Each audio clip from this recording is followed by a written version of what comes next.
Hi everyone! So in our previous video, we have implemented the source code to execute all the processes using the longest job first algorithm. So in this video, I will explain how exactly the system or CPU decide to execute which process first to complete all the processes using the longest job first algorithm.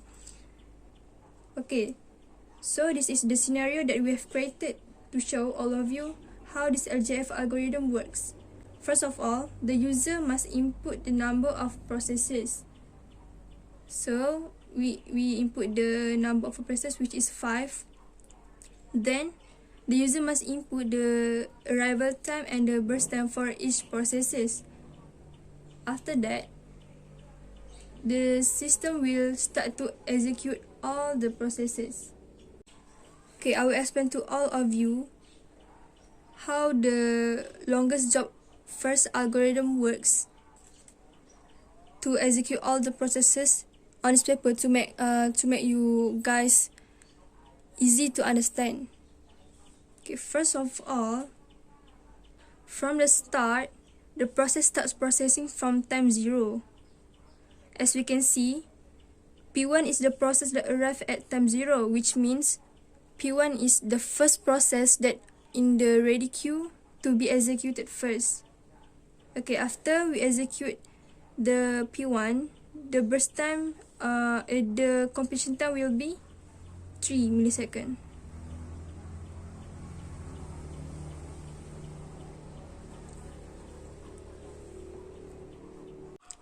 I have drawn the Gantt chart here to make you all clear about all the process that happen. So we start with arrival time 0, which is P1,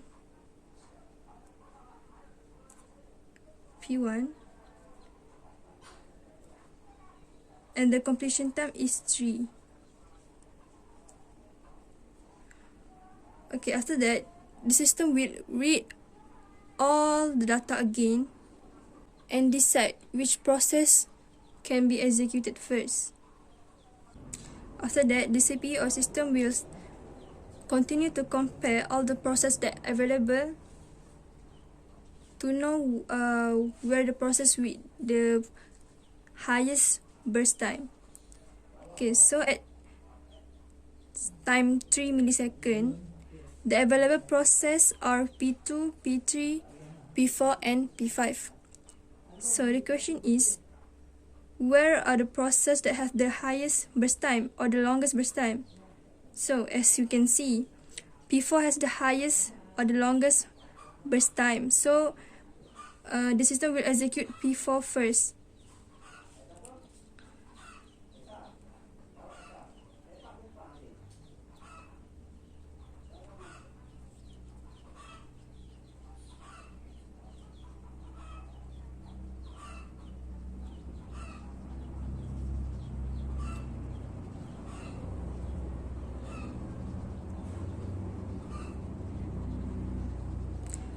After the system or CPU execute P4, the completion time will be 18 milliseconds because we must add the burst time between P4 and P1, which is 15 milliseconds and 3 milliseconds.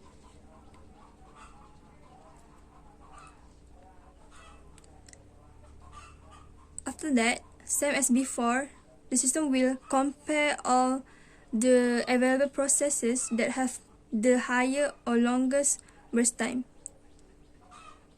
So between P2, P3 and P5, P3 have the highest or longest burst time. So the system will execute P3 after that.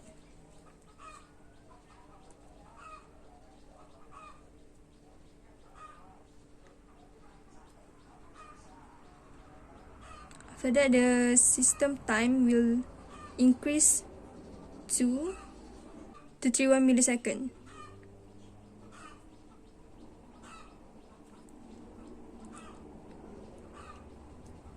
Okay, we have finished all the 3 processes. Now, the available processes are P2 and P5. But the problem is their burst time both are the same. So the question is, which process will be executed first? Okay, in this case, the CPU will take a look at their arrival time. Okay. P2 has 1 millisecond for arrival time and P5 has 3 milliseconds for arrival time.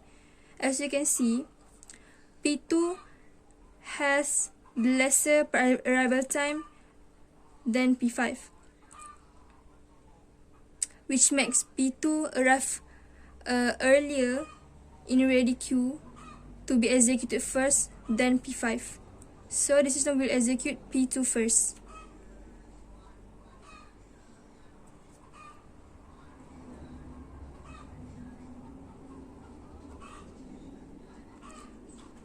After the system execute P2, the system time will increase to 36 milliseconds. Okay, and the last process to be executed is P5 because it has the largest burst time, and the last completion time is 43 milliseconds.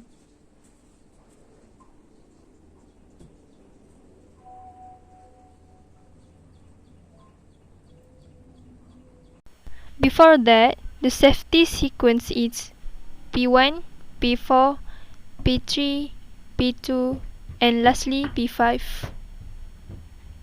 After that, the system will proceed to calculate all the turnaround time and waiting time for each processes to calculate the average turnaround time and average waiting time using this formula. After calculate the turnaround time, the system will calculate the waiting time using the formula turnaround time minus burst time.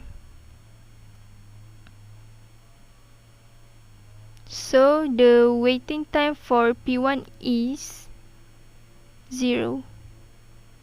And then the system will proceed to repeat to calculate the turnaround time and waiting time for each processes.